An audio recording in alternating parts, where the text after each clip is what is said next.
My birthday was soon, so I decided to take advantage of people wanting to please me and take a trip to the art store to have some fancy markers purchased for me. They're called Copics, and they've been a marker I coveted since the girl in my 7th grade class, who was already an avid bullet journalist, manically so, was coloring in her daily planner. These markers are really aesthetic to look at. I would liken it to the old robots versus the new robots in the movie Robots. I know we aren't supposed to be on the side of the new guys with their like shiny metal bodies and the way that capitalism and consumerism inherently only works for the top dogs and causes mass displacement and even at extremes can be a form of eugenics.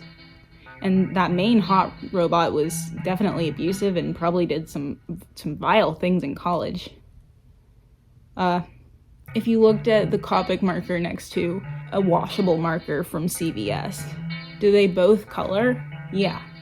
Do they both make your hand feel like it's having sex with a pen? No. Washable markers are for babies. Anyway, I go to the art store. I get the markers. I go home. I open my drawing book. I open the markers. I realize I didn't get any orange markers. Now, this was not an accident. It was a conscious decision because I thought to myself, I don't use the color orange very often in life. This is what I was telling myself as I passed up on the color of the second largest wavelength in all of vision. I mean, what kind of ignorance is that? What was my history with the color orange that I was so confident I didn't even use it? Well, my earliest memory was around 5 years old. We all had to go around stating our favorite colors, and the kid who said his favorite color was orange was like picking his nose and eating it and had a lot of food stains on his shirt and was just generally yucky. So I suppose I associated it with that earliest. And then in 2nd grade, I thought I had a crush on a kid until he came to school wearing orange Crocs, and I've never felt so turned off in my life than I was then at 8 years old. Let's see, there was this line in the Hunger Games about orange where Peeta is asking Katniss, like, what's your favorite color? And Peeta says his is orange, and Jennifer Lawrence is like, orange? And he's, let me just show it. What's your favorite color? When I've stepped over the line. Seriously though, what is it? Green. What's yours? Orange. Like Effie's hair? No. Not that orange, more like a sunset kind of orange.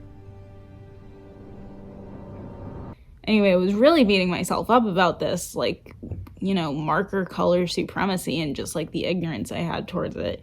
And I realized how many times I would be using my special new markers that I had wanted since 7th grade and how missed the color orange would be. I even went through my paints and realized the only tube I hadn't ever opened up yet was the color orange. And there's so many important things in my life that are orange, like my antidepressant pills and ginger chews, which shout out to ginger chews, because one thing about me, I'm nauseous all the time, and the only thing that really has helped has been ginger, and that comes in a pretty orange container. And sometimes I get low blood sugar and I pour myself a tall glass of orange juice.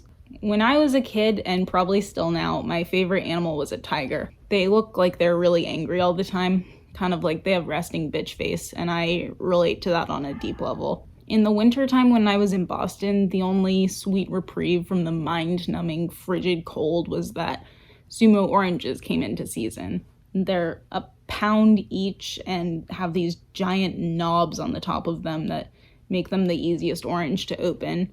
And if you close your eyes while eating them, you almost feel like it's summertime.